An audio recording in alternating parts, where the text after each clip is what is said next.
Graça e paz, amados irmãos, ouvintes da palavra de Deus.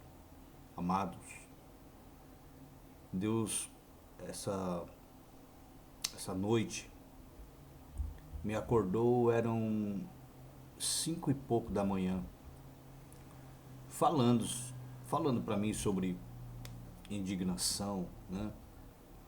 Muitas vezes nós deixamos a indignação tomar conta do nosso coração e nos tornamos murmuradores, reclamões e acabamos, de alguma forma, emitindo juízo sobre o nosso próximo por conta da vida que ele leva, às vezes por conta daquilo que ele nos faz de mal ou aquilo de bom que ele deixa de fazer para conosco. Enfim, não convém que sejamos assim. Por quê?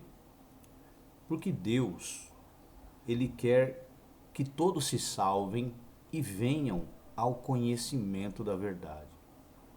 E se somos seus servos, se somos seus filhos, este é o sentimento que deve não só permear, mas perdurar em nosso coração. Por isso que devemos persistir em ser bons, persistir incansavelmente de fazer o bem. No nosso coração deve sempre haver uma palavra de esperança aos nossos ouvintes, uma palavra que edifique. Entenderam? Abram comigo suas Bíblias em 1 Timóteo, capítulo 2, a partir do versículo de número 1. 1 Timóteo, capítulo 2, a partir do versículo de número 1. A palavra do Senhor diz assim: Admoesto-te, pois, antes de tudo, que se façam deprecações, orações, intercessões e ações de graças. Olha só, ações de graças.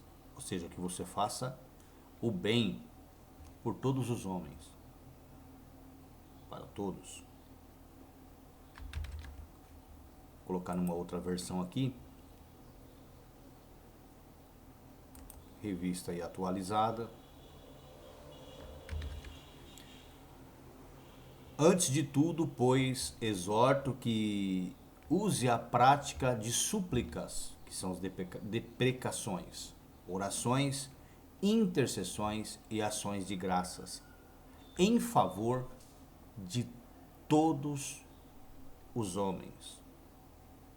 De todos os homens. Versículo 2. Em favor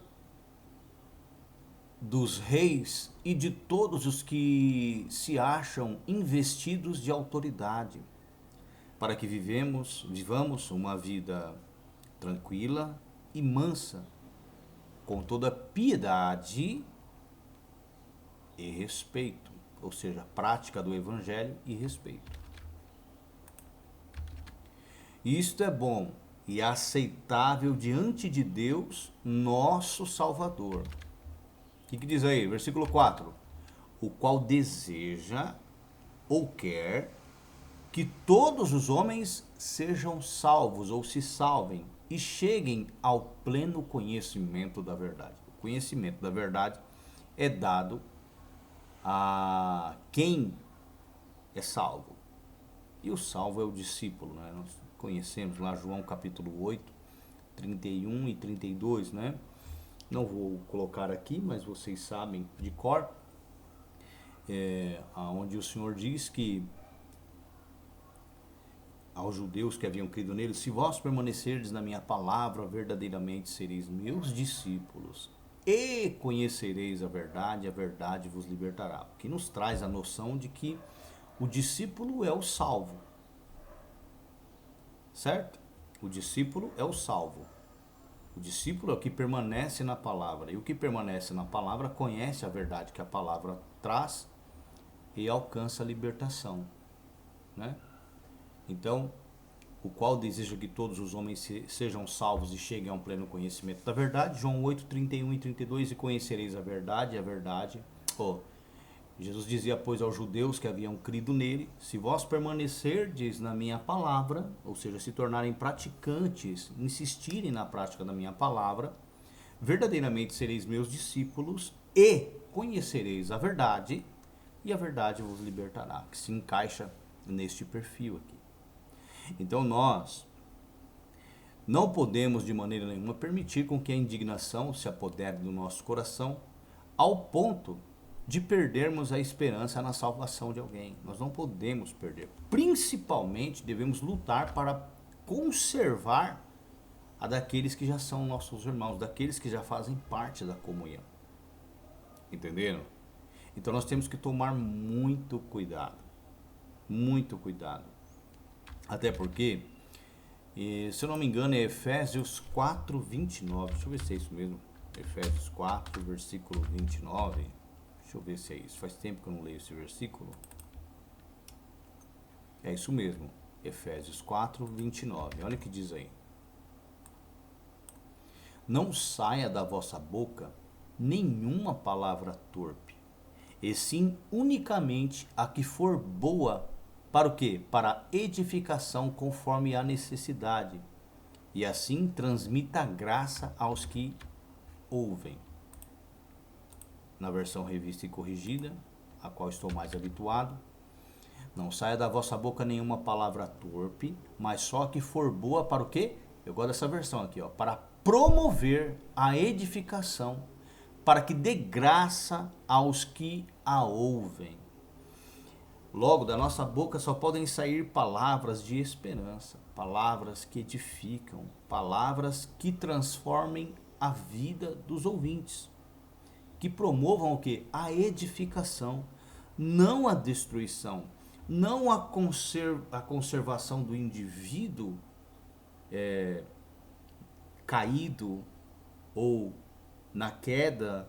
Não, meus amados. Não saia da vossa boca, da nossa boca, nenhuma palavra torpe.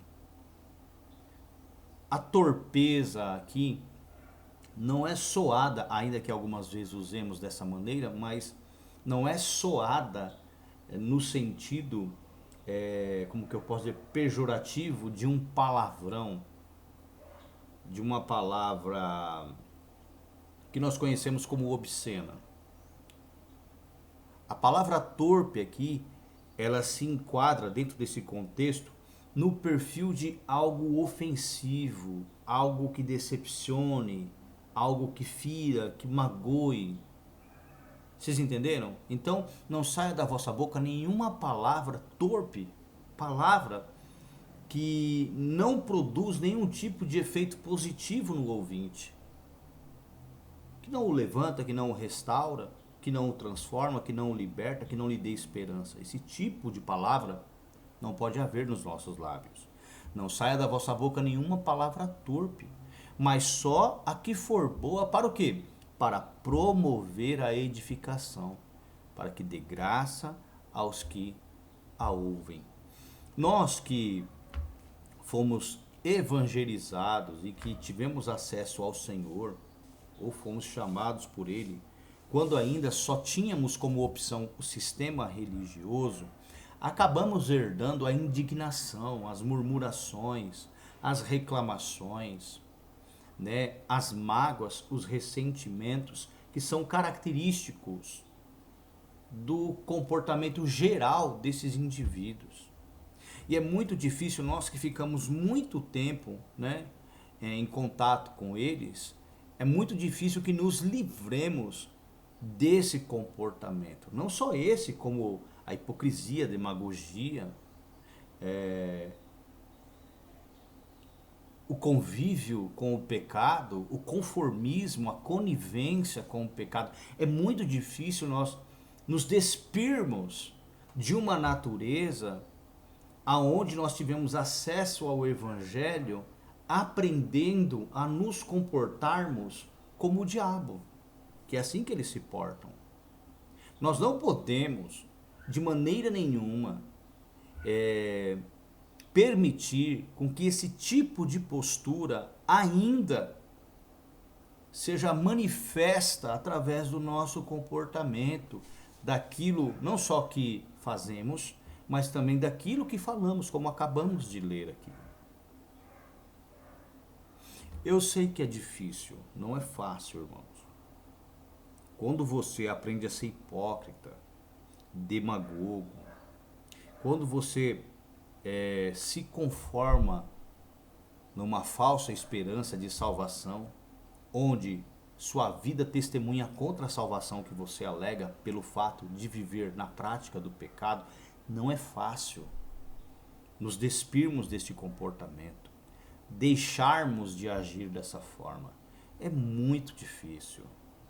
É muito difícil. Quantos de nós no mundo não havíamos cometido pecados os quais viemos a cometer depois de sermos chamados ou nos termos visto como crentes?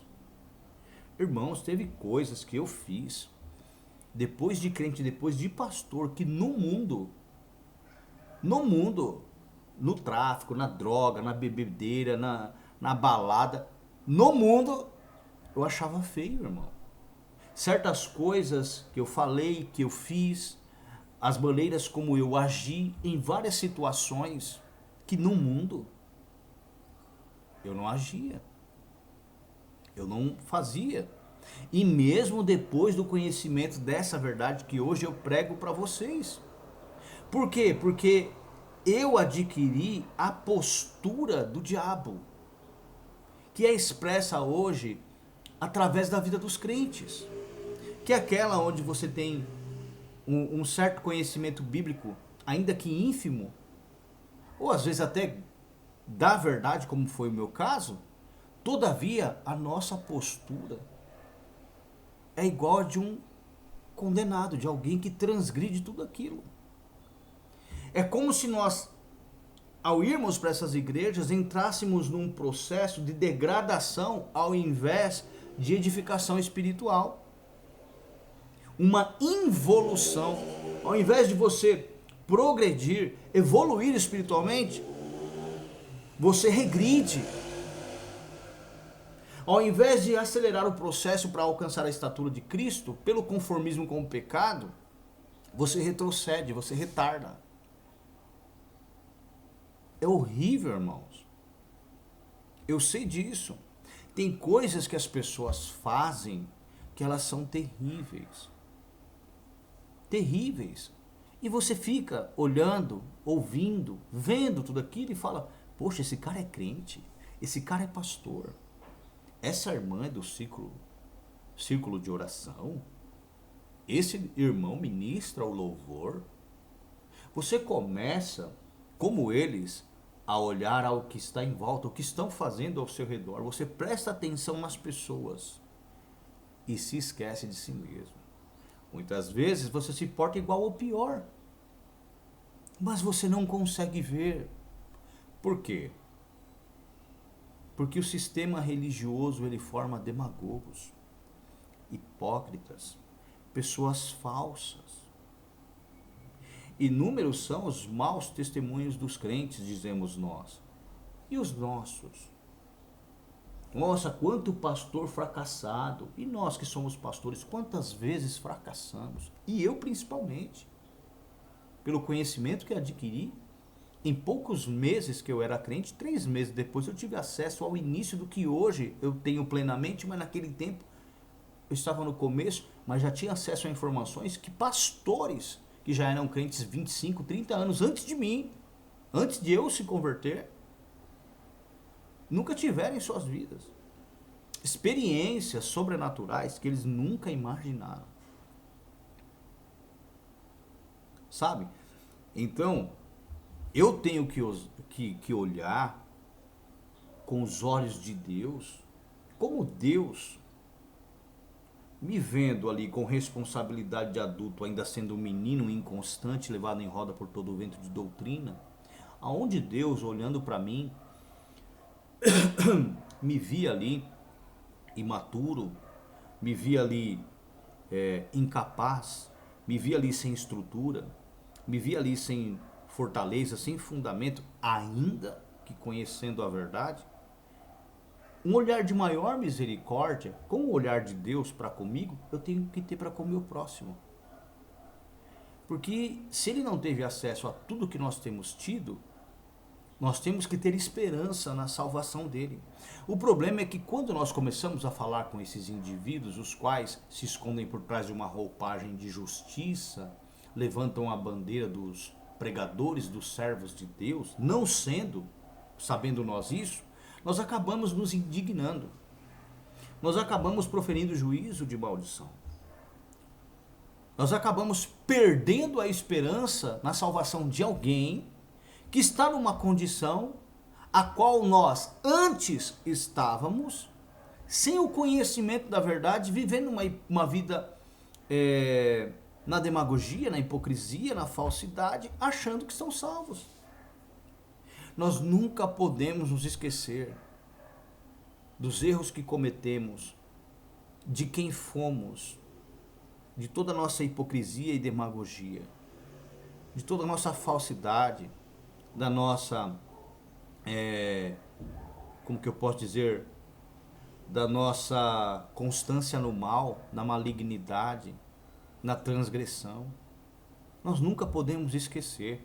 A Bíblia sempre, lá em Apocalipse, alerta o que para o indivíduo? Lembra-te de onde caíste e volte à prática das primeiras obras. Então o que você tem que entender? Lógico, ali fala com alguém que tem o conhecimento que nós temos, né? Porque a igreja, esse conhecimento maligno que degradou a postura de Cristo nos crentes, que tirou dos crentes a esperança de uma vida perfeita, santa, à imagem do Senhor, este evangelho maligno, demoníaco, ele surgiu posteriormente ao verdadeiro.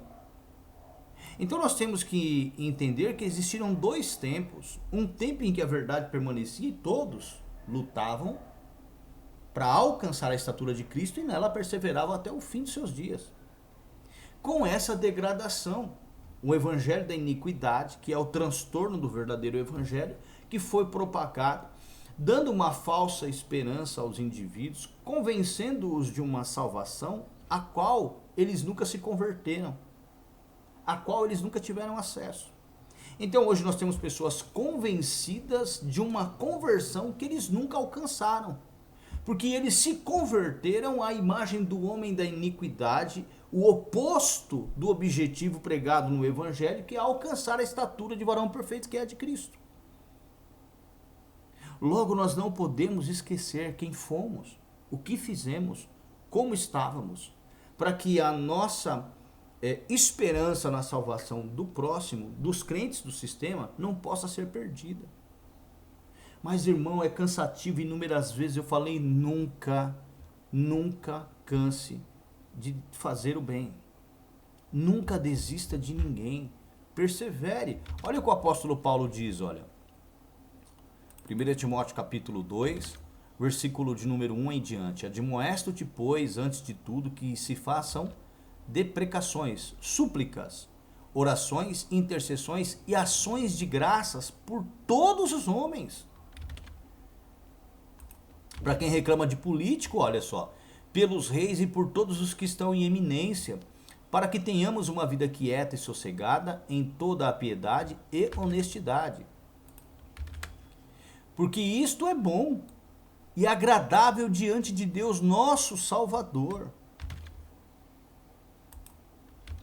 que quer que todos os homens, o que diz aí? Que quer que todos os homens se salvem e venham ao conhecimento da verdade. Então a vontade de Deus é qual? Que todos os homens se salvem e venham ao conhecimento da verdade. Se eles não têm o conhecimento da verdade, o qual nós temos anunciado aqui no nosso canal há muito tempo, que eu prego há mais de 25 anos, se eles não têm o conhecimento da verdade, meus amados irmãos, é porque eles ainda não estão salvos. Eles pensam que estão convencidos de uma salvação que as suas obras testemunham o oposto. Então o que nós temos que fazer? Vamos salvar essa galera. Sejam eles quem forem. Lembrem-se que aqui nós pregamos para pastores, para bispos, apóstolos. É lógico que alguns orgulhosos não se expressam corretamente, não querem dizer quem são, não querem que saibam quem eles são, por causa do seu orgulho, da sua vaidade, enfim. Mas uma hora o Espírito Santo vai tocar neles e vai fazer com que eles entendam que esse negócio de ser aquilo que não tem serventia nenhuma. É só vaidade. É inútil. O que importa é a sinceridade. Por isso que nós não podemos ser hipócritas, demagogos, até para com o nosso próximo. Por quê? Quando nós condenamos um irmão que tem uma postura a qual era a nossa, nós estamos sendo o quê? Demagogos, hipócritas, somos falsos. Porque nós deveríamos o quê? Acreditar na salvação destes, tendo a nossa vida como base para isso. Mas muitas vezes o que nós fazemos? O que nós fazemos? Agimos da mesma maneira. Da mesma forma. Olha que coisa. Nós muitas vezes estamos condenando um irmão por algo que nós fazíamos ou fazemos. Nós não podemos ser assim. Nós não podemos agir para com eles como eles agem para conosco, porque nós temos o conhecimento da verdade e eles não. Se eles estão nos chamando de herege é porque eles não têm o conhecimento da verdade. Se eles estão nos chamando de falsos é porque eles não têm o conhecimento da verdade. Nós não podemos lutar com as mesmas lutas, as quais julgamos ser carnais. Então, é carnal de lá para cá, mas daqui para lá é mover de Deus? Como assim, irmãos? Nós não podemos agir dessa maneira. Entenderam? Nós não podemos ser para com eles como eles têm sido para conosco. Para com eles nós temos que levar esperança, misericórdia. Nós temos que ter paciência. Porque eles saíram de nós. Saíram de nós, mas não eram dos nossos. Se fossem dos nossos, permaneceriam conosco. Mas eles saíram enganados. É diferente daqueles que João cita, que saíram conscientes. Esses aqui saíram enganados, irmãos. Aliás, eles nunca tiveram acesso àquilo que nós temos acesso pelo Espírito Santo. Eles não tiveram essa oportunidade. Por isso fazem chacota. Muitos, inclusive, não acreditam em nós por conta da postura que tínhamos. Ou às vezes até da que temos. Como é que eles poderiam depositar fé naquilo que dizemos, sendo que ao olhar para nós, eles veem um comportamento que é contrário àquilo que nós estamos pregando? Muitas vezes nós vituperamos Cristo. Muitas vezes nós envergonhamos o nome do Senhor através das nossas obras. Nós colocamos o Evangelho que pensamos estar a nosso favor contra nós pela vida que nós levamos, pela conduta que nós temos. Nós não podemos ser assim. Entenderam? Nós temos que ter o quê? Misericórdia, compaixão. Temos que ter o mesmo sentimento de Deus, que quer que todos os homens se salvem e venham ao quê? Ao conhecimento da verdade. É o que Deus quer. Tem inúmeros falsos profetas aí fora, inúmeros. E vocês sabem que falso profeta gera falsos profetas. Todos que cedem os ouvidos a esses indivíduos são o quê? Falsos profetas. E os homens contrariam até o Evangelho para sustentarem a ideia ou a idealização de um Evangelho conformista, de um Evangelho conivente com o pecado. Nós temos conhecido a verdade. Eu louvo a Deus pela vida de cada um de vocês. De cada um de vocês. Confesso que muitos me decepcionam. Eu sei que muitos poderiam ser melhor. Eu sei. Gostaria que fossem? Gostaria. Por isso que quando eu estou perdendo a esperança, o Senhor vem e fala comigo. Lembra quem você foi, mesmo tendo acesso a tudo isso aqui.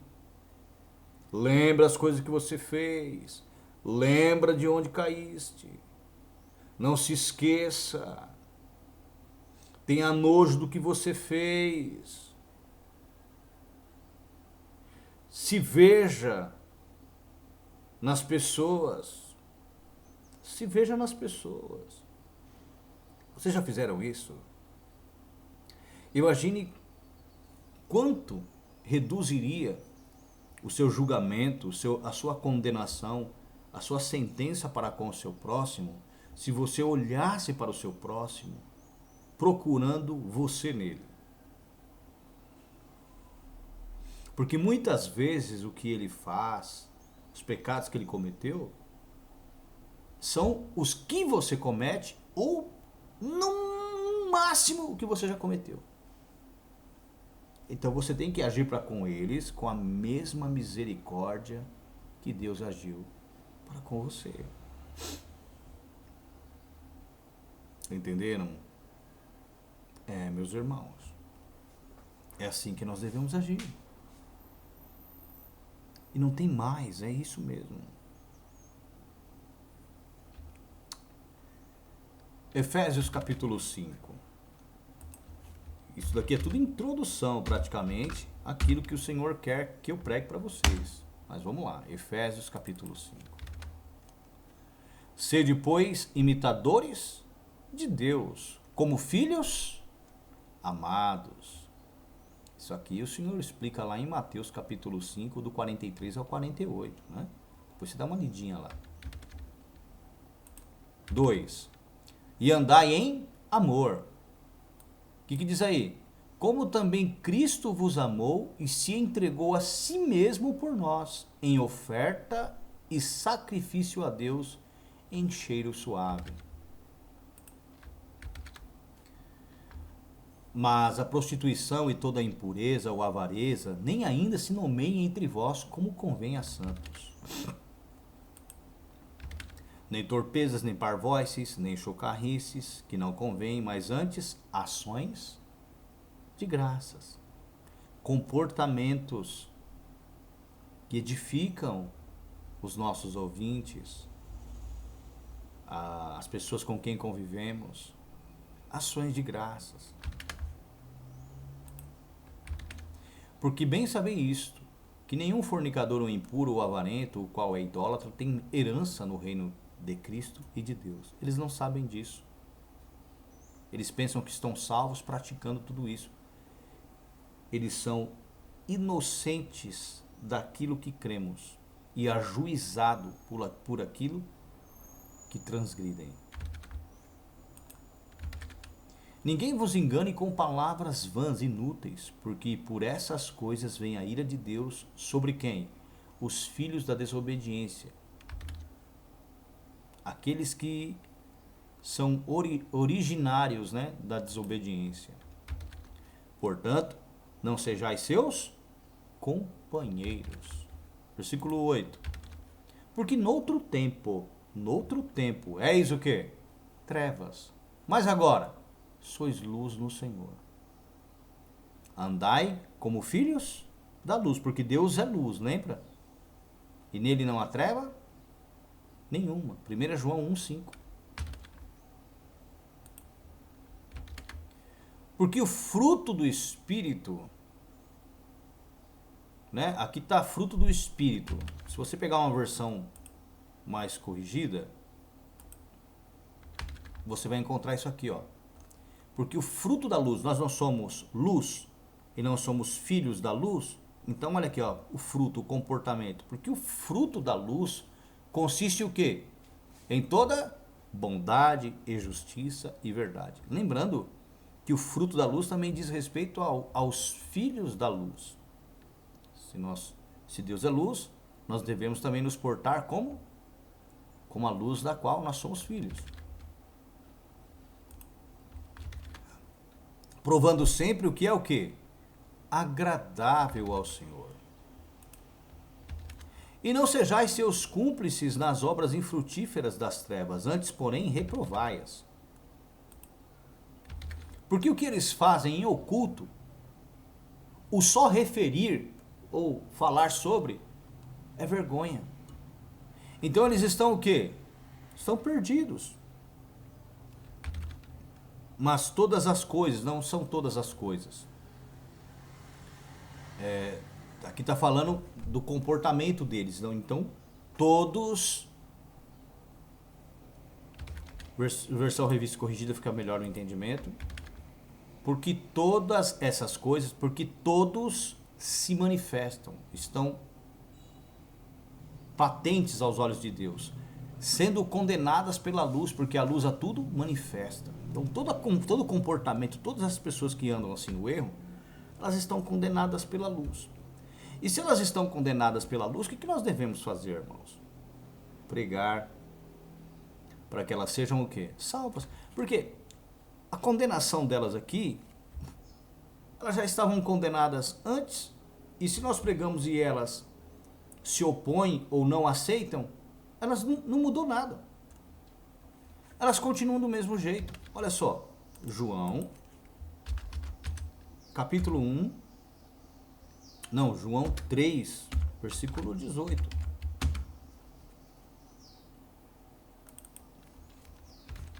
Quem crê nele não é condenado, mas quem não crê já está condenado, porquanto não crê no nome do unigênito Filho de Deus. Então, não mudou nada.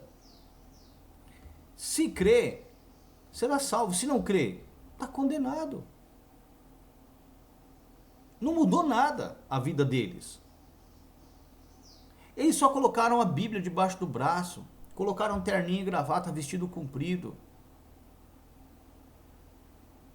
Só estão abrindo a Bíblia e dando a sua interpretação daquilo que eles julgam entender. E alguns são formados nesse equívoco. Mas a vida deles continua do mesmo jeito. Agora imagina se nós formos perder a esperança nesses ignorantes, nessas pessoas que não têm discernimento, entendimento, que se portam o inverso daquilo que está escrito. E que inclusive selecionam textos para não se sentirem condenados.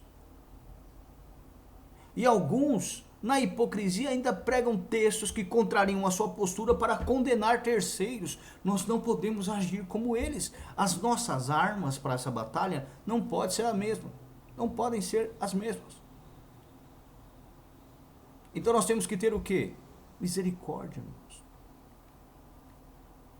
Nós temos que ter compaixão, porque eles não têm entendimento. Não têm entendimento.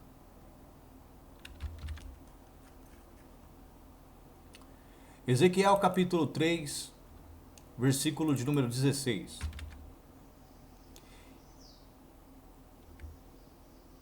E sucedeu que ao fim de 7 dias veio a palavra do Senhor a mim, dizendo: Filho do homem, eu te dei por atalaia sobre a casa de Israel, e tu da minha boca ouvirás a palavra e os avisarás da minha parte. Olha só. Deixa eu diminuir aqui. Quando eu disser ao ímpio, certamente morrerás, não o avisando tu, não falando para avisar um ímpio acerca do seu caminho ímpio, para salvar a sua vida, aquele ímpio morrerá na sua maldade, mas o seu sangue da tua mão o requererei. Então é nossa responsabilidade pregar para o ímpio, dar bom testemunho, alertá-lo acerca da vida que ele tem levado e o fim que ele terá se não se converter. Mas se avisares o ímpio, olha que coisa, mas se avisares o ímpio, ele não se converter da sua impiedade e do seu caminho ímpio, ele morrerá na sua maldade, mas tu livraste a tua alma, ou seja, a responsabilidade não é mais sua, porque aquilo que você deveria ter feito, você fez. Você não pode olhar para os crentes do sistema religioso como pessoas que têm a sua religião, porque a nossa religião é diferente da deles. Ah, mas eles têm Bíblia, eles têm igreja, mas não é a nossa crença. Eles vivem num mundo paralelo, A realidade dele não é nossa. Alguns momentos, o reino do qual nós fazemos parte, ele intervém no deles com algumas operações de sinais, com alguma outra palavra que goteja lá, para que os escolhidos, né, aqueles que têm fome e sede de justiça, possam ser atraídos. Possam sair daqueles apriscos ouvindo a voz do Senhor e seguindo. Mas eles estão o quê? Perdidos.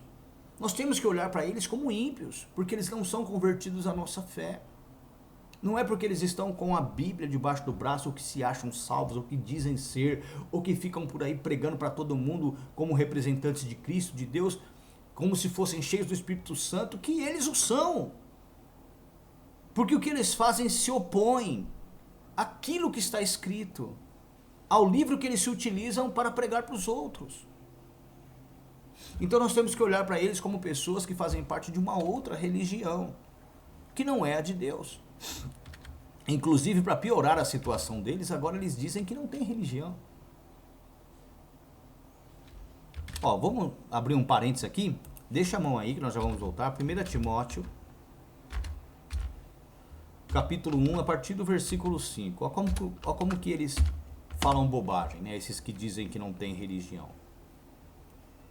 Ó como eles falam bobagem. Presta atenção. Ora, o fim do mandamento, ou o propósito, a finalidade do mandamento, é o amor. Deixa eu colocar na versão revista e atualizada, que é a palavra que consta aqui, ágape, eles traduzem muitas vezes como caridade, só porque a palavra também tem esse sentido. Caridade em grego é caris, de carisma, não tem nada a ver com ágape, que é amor. Inclusive alguns atribuem o termo ágape como sendo um amor de exclusividade divina. Não, irmão, o amor ágape é o amor que suporta o indivíduo independente daquilo que ele faça. Por isso que é atribuído a Deus. Não que esse amor seja só o de Deus, nós devemos ter esse amor também. Certo? É que em grego existem palavras diferentes para o mesmo sentido. Uma outra hora eu falo sobre isso, os tipos de palavra em grego que significam amor e a que são direcionadas, vocês vão entender. Mas enfim, vamos lá. Ora, o intuito da presente admoestação visa ao amor que procede de coração puro e de consciência boa e de fé sem hipocrisia. Vou voltar para a versão revista corrigida.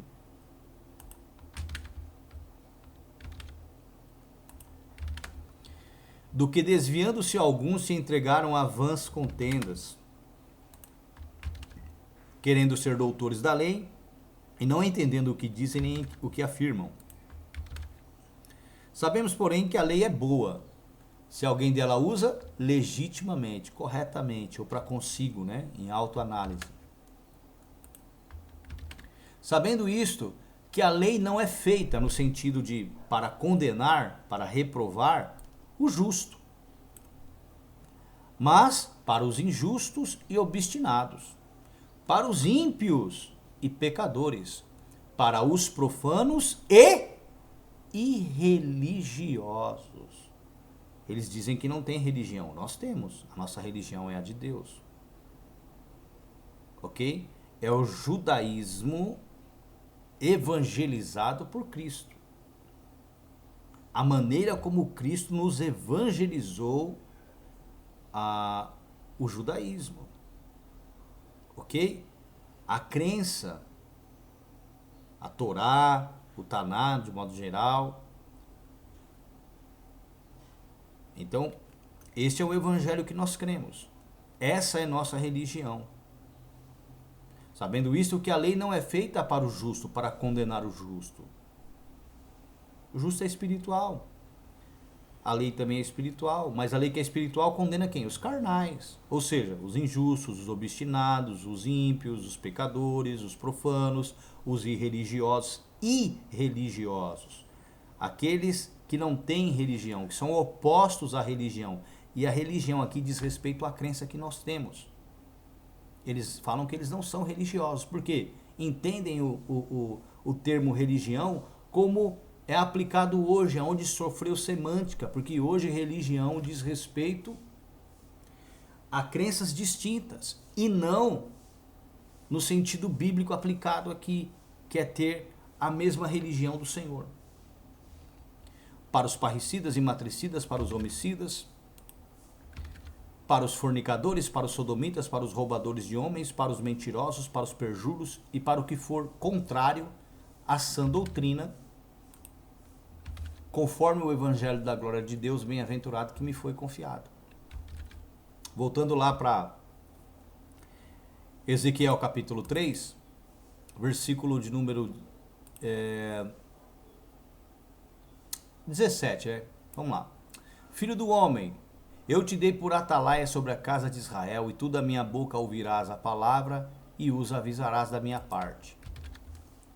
Quando eu disser ao ímpio, certamente morrerás, não o avisando tu, não falando para avisar o ímpio acerca do seu caminho ímpio, para salvar a sua vida, aquele ímpio morrerá na sua maldade, mas o seu sangue da sua mão eu requererei. Ou seja, a responsabilidade é nossa quando nós não avisamos, quando nós não pregamos a palavra, quando nós não nos aplicamos à salvação do ímpio. Mas, se avisares o ímpio e ele não se converter da sua impiedade e do seu caminho ímpio, ele morrerá na sua maldade, mas tu livraste a tua alma, ou seja, a responsabilidade deixa de ser sua, de ser nossa.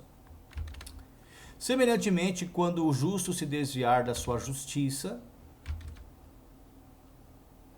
olha só, semelhantemente, quando o justo se desviar da sua justiça e fizer maldade, e eu puser diante dele um tropeço, ele morrerá, porque não o avisando tu, no seu pecado morrerá, e as suas justiças que praticara não virão em memória, mas o seu sangue da tua mão eu requererei. Então, quando você vê um justo se desviar da justiça, cometer pecado, ou seja, alguém que é santo, que é correto do nosso meio, você tem que fazer o quê?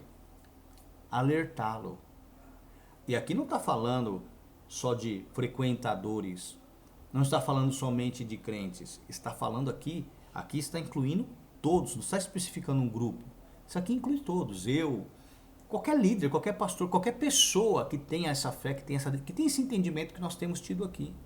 Olha só, semelhantemente, quando o justo se desviar da sua justiça e fizer maldade, e eu puser diante dele um tropeço, ou seja, algo, o cara se desviou, Deus coloca um tropeço para que ele caia, para que, como que eu posso dizer, ele peque, para que ele entenda o que ele está fazendo, ele morrerá, porque não avisando tu, no seu pecado morrerá, e as suas justiças que praticara não virão em memória, mas o seu sangue da tua mão requererei, porque quando uma pessoa peca, a tendência é que os que estão de fora, que não têm o Espírito Santo, façam o quê? Se esqueçam de todo o bem que ele fez. Eu passei por isso. Quando eu errei, quando eu pequei, tudo que eu havia feito de bom, ninguém, nem ligou. Não quis nem saber. Então eu não posso agir da mesma maneira. Para com pastores, para com pessoas, eu tenho que ser o quê? Misericordioso. E admoesto todos os irmãos que assumam a mesma postura e sejam o quê? Misericordiosos. Sejam bons. Não queiram também usar daquilo que aconteceu com vocês para querer se justificar dos seus erros. Presta atenção. Um dia eu aprendi de um homem o seguinte: o justo não se justifica. Beleza. O justo não se justifica. Só que depois Deus veio e me falou outra coisa, que era o complemento disso que ele não pregava. Tanto é que ele falava que o justo não se justifica.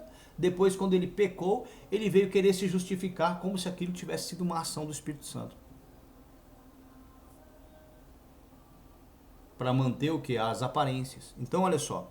O justo não se justifica. E o justo, presta atenção, e o justo, sendo tentado ou caindo em pecado, não se defende. Ele tem que suportar as aflições acerca do erro que cometeu. Nunca se justifique do seu pecado. Quem vai te justificar é Deus. Não se preocupe com a opinião dos homens. Deus conhece o seu coração. Diante dele dê o seu testemunho, porque amanhã será manifesto a todos os que te viram caído os que zombaram de você, que você se levantou um homem mais santo do que você era antes da sua queda, e que todos eles serão sentenciados e só serão salvos se vierem até vocês e pedirem perdão para que eles possam ser justificados por Deus. Então tomem cuidado, ok? Versículo 21. Mas avisando tu o justo, para que o justo não peque, e ele não pecar, certamente viverá, porque foi avisado, e tu livraste a tua alma. É aquilo que, né? É aquilo que a palavra diz. Ó, voltando aqui ao versículo 20. Semelhantemente, quando o justo se desviar da sua justiça e fizer maldade, e eu puser diante dele um tropeço, ou seja, permitir com que ele peque, né? Ele morrerá. Porque não o avisando tu, no seu pecado morrerá, e as suas justiças que praticara, tudo aquilo que ele fez, não virá em memória, mas o seu sangue da tua mão eu requererei. É nossa responsabilidade quando acontece isso com o justo.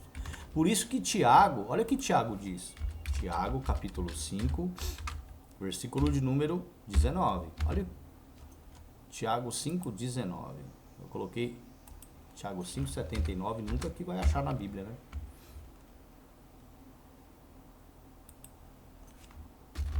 Tiago 5,19. Olha o que Tiago ensina. Irmãos, se algum de entre vós, ou seja, um justo, se tem desviado da verdade, e alguém o converter, olha que coisa. Saiba que aquele que fizer converter do erro do seu caminho um pecador, salvará da morte uma alma e cobrirá uma multidão de pecados.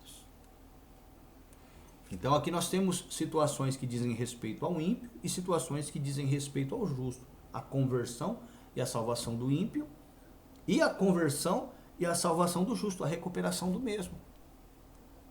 Vocês entenderam? Só que os crentes aí fora não têm esse entendimento, irmãos. Eles assassinam a reputação uns dos outros. Eles não têm compaixão, eles não têm bondade, não têm justiça. Não têm temor de Deus diante dos olhos dele, não tem amor neles. Agora nós vamos agir como eles? De modo nenhum. Nós não podemos, de maneira nenhuma, agir como esses indivíduos.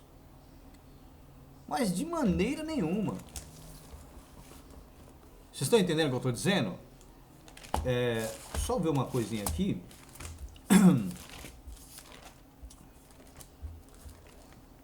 Tinha um versículo que eu estava vendo. Deixa eu só ver aqui.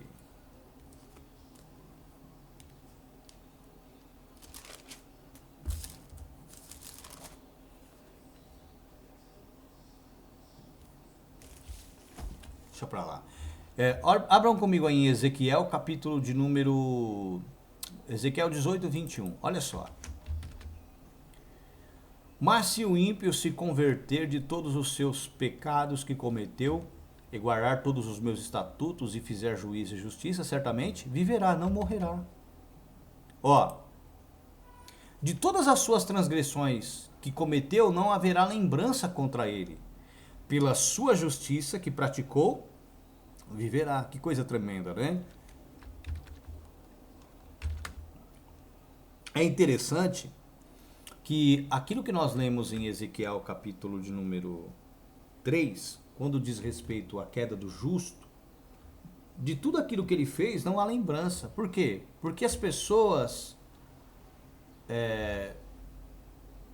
que o viram na justiça e depois caídos, principalmente aqueles que se sentiram ofendidos ou que foram julgados pela postura que ele tinha e pelo que ele pregava, na indignação caem para a difamação e por ingratidão não se recordam do bem que ele fez. Então o homem ingrato, ele não se lembra de nada que nós fizemos, mas Deus se lembra. Por isso não perca a esperança. Nada do que você faz de bom é à toa. Deus sabe de tudo e recompensará a cada um segundo as obras, tá? Segundo aquilo que tiver feito. Então olha só, Ezequiel capítulo de número 21, versículo 22. Quando o ímpio comete um monte de pecado, o que acontece? De todas as suas transgressões que cometeu, não haverá lembrança, é o inverso. Pela sua justiça que praticou, viverá. Desejaria eu, de qualquer maneira, a morte do ímpio, diz o Senhor? Não, não desejo. Antes que se converta dos seus caminhos e viva. Desejaria eu de qualquer maneira a morte do ímpio, diz o Senhor. Não desejo. Não desejo antes que se converta dos seus caminhos e viva. Mas desviando-se o justo da sua justiça e cometendo iniquidade e fazendo conforme todas as suas abominações que fez o ímpio, olha só, porventura viverá? De todas as suas justiças que tiver feito, não se fará memória na sua transgressão com que transgrediu, e no pecado com que pecou, neles morrerá. Entenderam? Então nós temos que fazer o quê? Se Deus não tem prazer na morte do ímpio, se Deus quer salvar o justo que peca, irmão, imagine, vamos lá, nós temos que olhar para esses crentes aí como se eles fossem ímpios, pessoas de outra crença, ainda que se utilizem da Bíblia. Para que possamos sempre ter misericórdia, paciência e insistirmos nesse plano de Deus para a salvação deles, porque eles não têm acesso ao que nós temos. Eles não têm o entendimento que nós temos. Vocês entenderam? Eles não têm. Eles estão aqui, Amós 11. Amós 8:11, perdão. Olha o que diz. Eis que vem dias, diz o Senhor. Aqui não é Jeová, tá? Aqui constaria o tetragrama. Iod rei, Vav rei, YHWH. Eis que vem dias, diz o Senhor, em que enviarei o quê? Fome sobre a terra. Não fome de pão, nem sede de água, mas de ouvir as palavras do Senhor. E irão errantes de um mar até outro mar, e do norte até o oriente, correrão por toda parte buscando a palavra do Senhor, e não a acharão. E naqueles dias as virgens formosas e os jovens desmaiarão de sede. O que isso significa?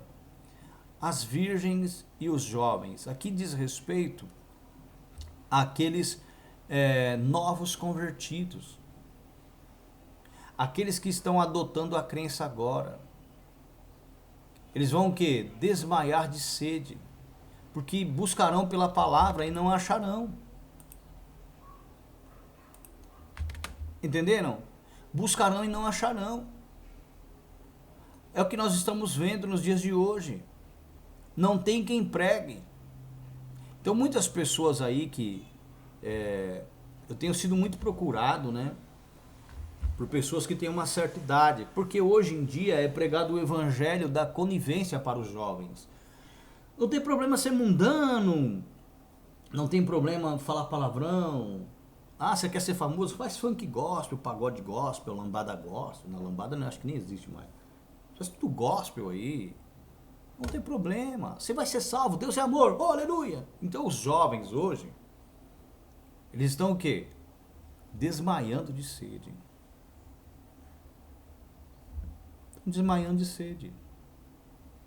Porque a palavra de Deus se tornou escassa. Não para os filhos, não para aqueles que têm fome e sede de justiça, mas para aqueles que não têm, que não se aplicam, que se deixam mover pelas coisas infrutíferas que são pregadas na igreja. Buscam coisas inúteis para a sua vida, um evangelho conivente. O apóstolo Paulo, em determinado momento, se deparou com uma situação onde tinha um jovem na igreja que havia se deitado com a própria madrasta.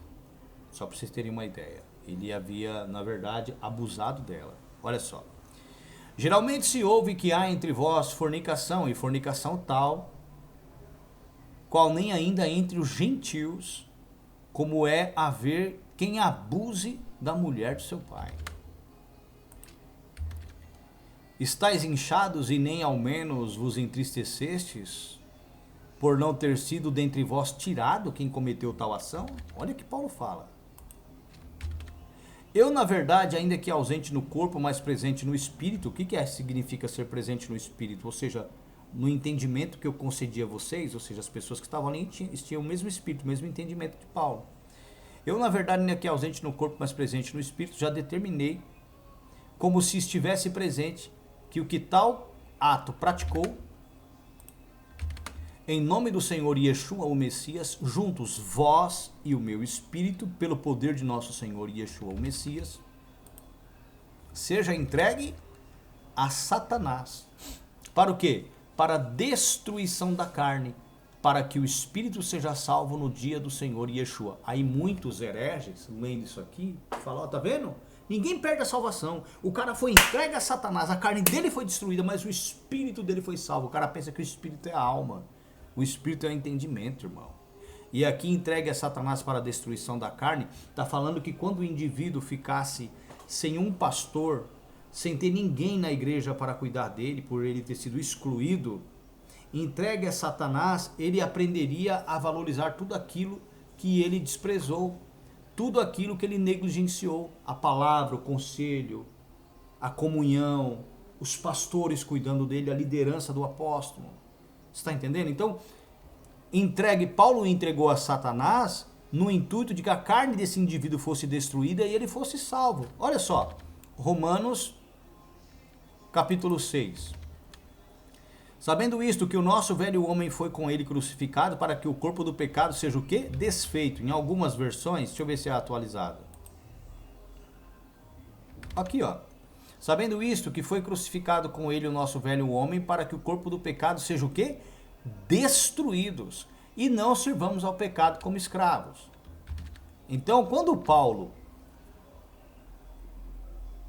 disse isso em 1 Coríntios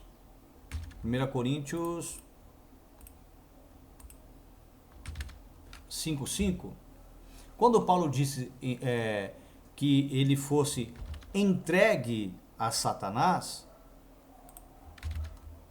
seja entregue a Satanás para a destruição da carne, Paulo estava falando aqui para que a carne dele fosse mortificada, para que ele deixasse de ser carnal, porque o que significa ser entregue a Satanás? Ser entregue a Satanás é como as igrejas do sistema estão, aonde você vive de acordo com a sua vontade, né? No livre-arbítrio, o qual nós renunciamos. Eles têm o livre-arbítrio como algo vindo de Deus. Eles não entendem que quem despertou, quem deu o livre-arbítrio foi Satanás, que foi a opção de fazer algo que se opõe à vontade de Deus, né? Então, para eles, quem deu o livre-arbítrio foi Deus. E nós renunciamos o livre-arbítrio para fazer a vontade de Deus, para alcançarmos a salvação. Olha como é diferente. Vocês estão entendendo?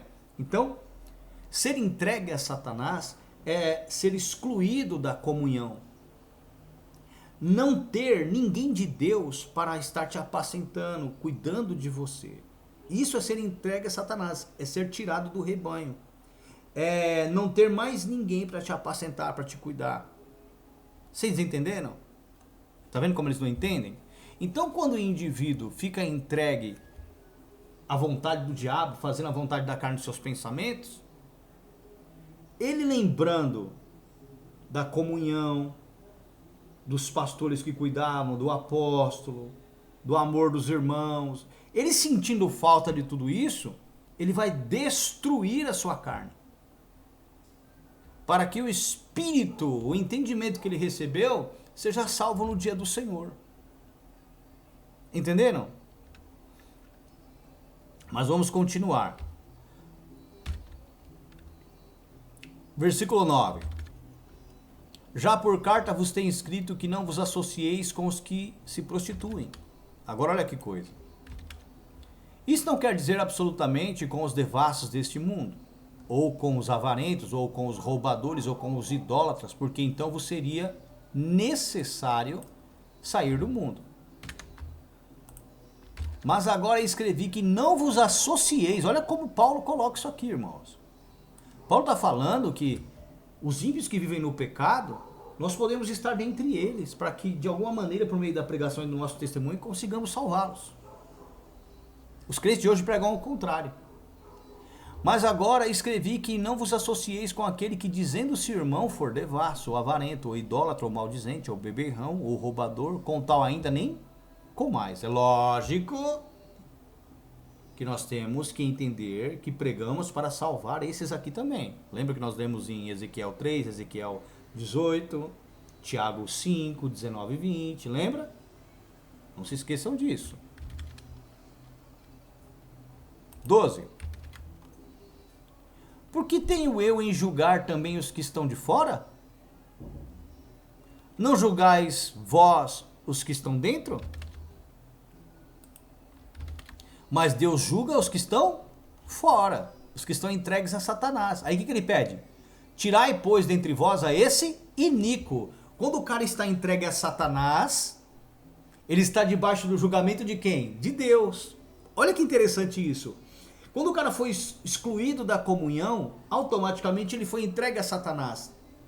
A igreja não tinha mais responsabilidade dos cuidados para com aquele cara. Olha que coisa. Logo entregue a Satanás, ele estava debaixo do julgamento de Deus.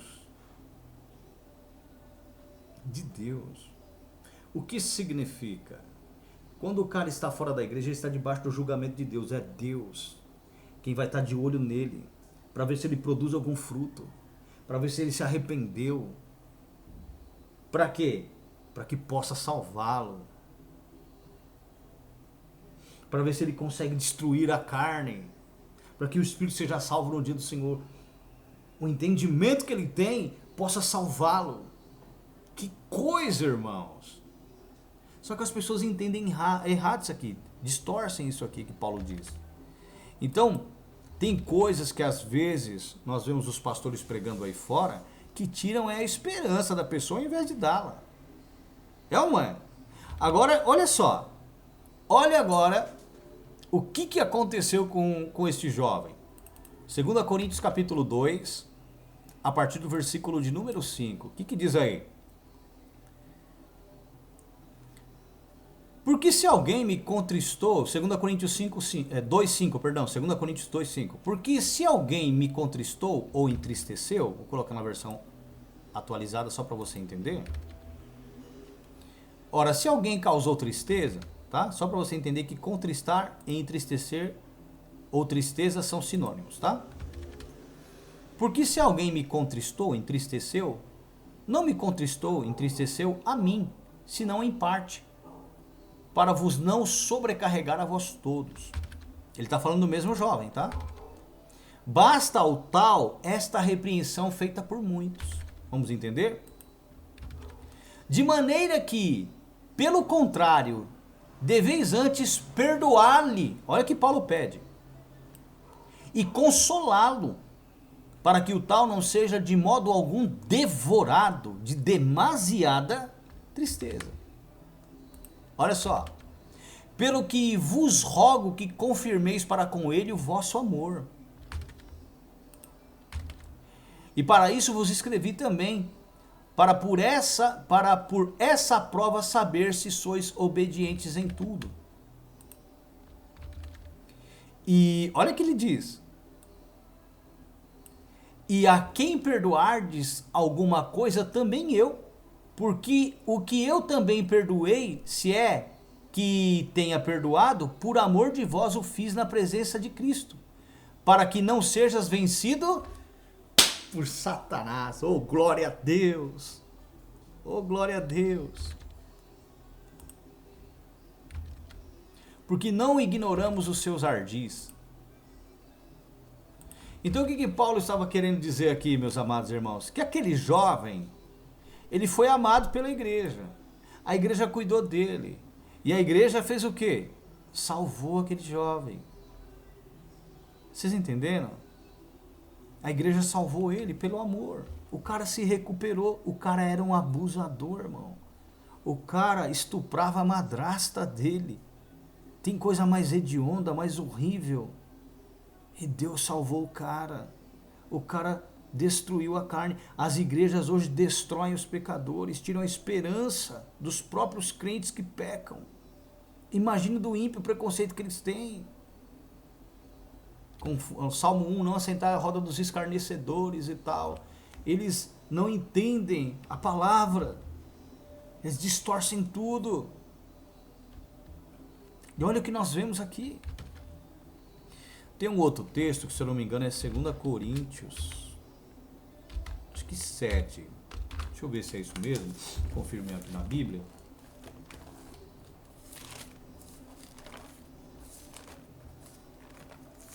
Eu acho que é 2 Coríntios 7.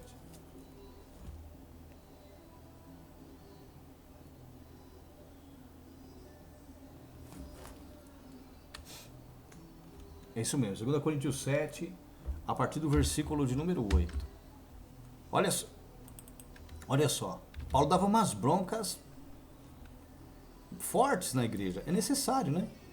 É necessário. Só que tem muitos mimizentos aí que não aceitam. Então vamos lá. Portanto, ainda que vos tenha entristecido, contristado com a minha carta, não me arrependo, embora já me tivesse arrependido.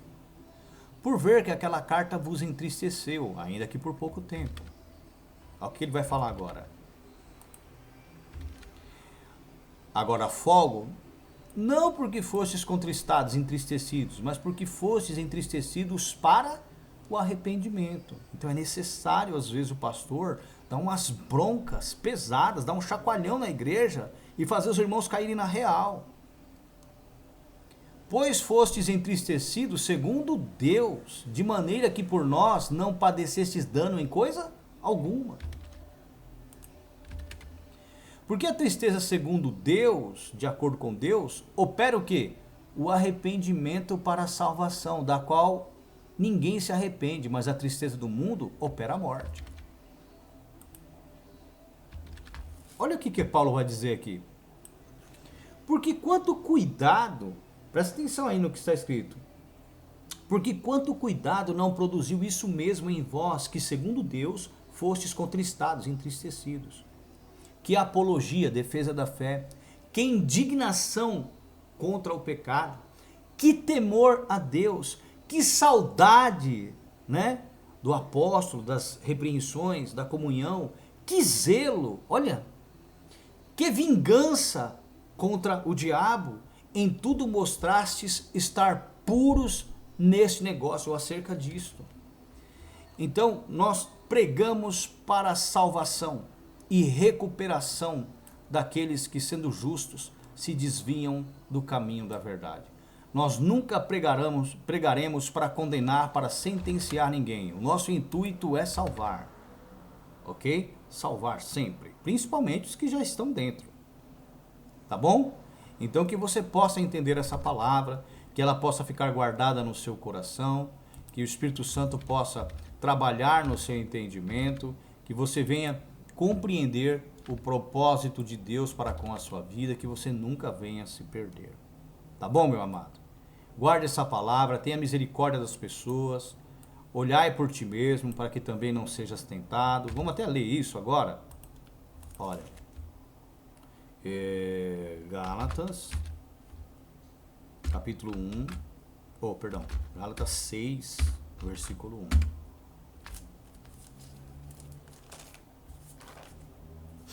Gálatas 6:1.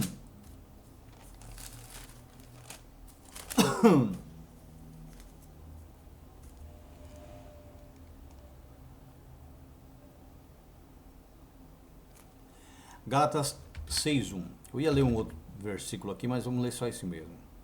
Gálatas capítulo 6, versículo 1. Olha só.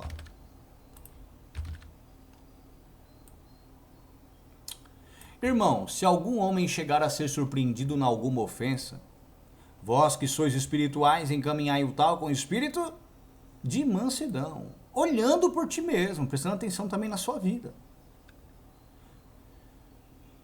para que não sejais também tentado.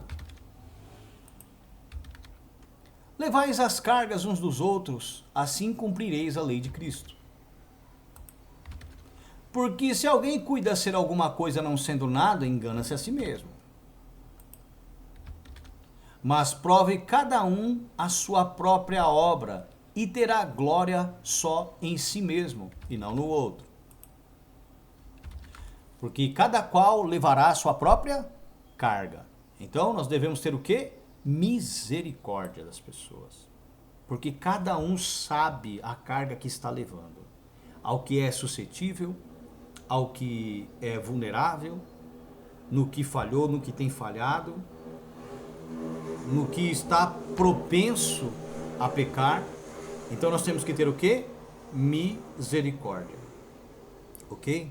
Nós devemos ter misericórdia. Amém, meus amados? Graças a Deus pela sua vida.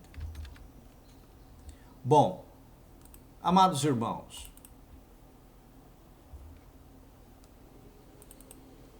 eu peço que vocês possam contribuir conosco através da caridade, do amor. Se você tem sido ajudado pela palavra que nós temos pregado aqui, se Deus de alguma maneira tem te aconselhado, tem te dirigido, tem aberto seu entendimento, eu peço para os irmãos que vocês possam colaborar conosco com dízimos e ofertas no CPF 185-183-398-63, ou também pelo Pix, né? No celular 11 986796974. Colabore conosco, toda a sua ajuda será muito bem-vinda. Deus abençoe todos vocês, tomem cuidado com a vida que vocês têm levado. Durante mais ou menos uma semana eu vou me ausentar, porque eu vou precisar tratar de um jejum, de uma consagração durante esse período, que é um período trevoso, né, final de ano. Mas, se Deus quiser, no dia 2, dia 3, eu já volto a colocar mais pregações aqui para vocês. Então, que vocês possam nos ajudar. Eu sempre tenho dito isso, pedido isso, e pouquíssimos têm feito. Mas não deixe de dar seu like, seu comentário, de clicar no sininho para ser notificado, se inscreva no canal e também compartilhe as nossas mensagens nas suas redes sociais, para que você possa ajudar outras pessoas e ajudar também o nosso canal a crescer. Tá bom? Deus abençoe todos vocês, que Deus abençoe todos os que ofertaram, os que dizimaram, os que me ajudaram, que Deus possa retribuir 1000 vezes aquilo que vocês fizeram e têm feito por mim, desde os mais generosos, aqueles que menos, os mais obedientes e até os picaretinha, né, os desobedientes. Não sejais negligentes, se atentem ao Evangelho, se tornem praticantes e Deus recompensará vocês poderosamente. Shalom, Deus abençoe vocês e tomem cuidado porque os dias são maus.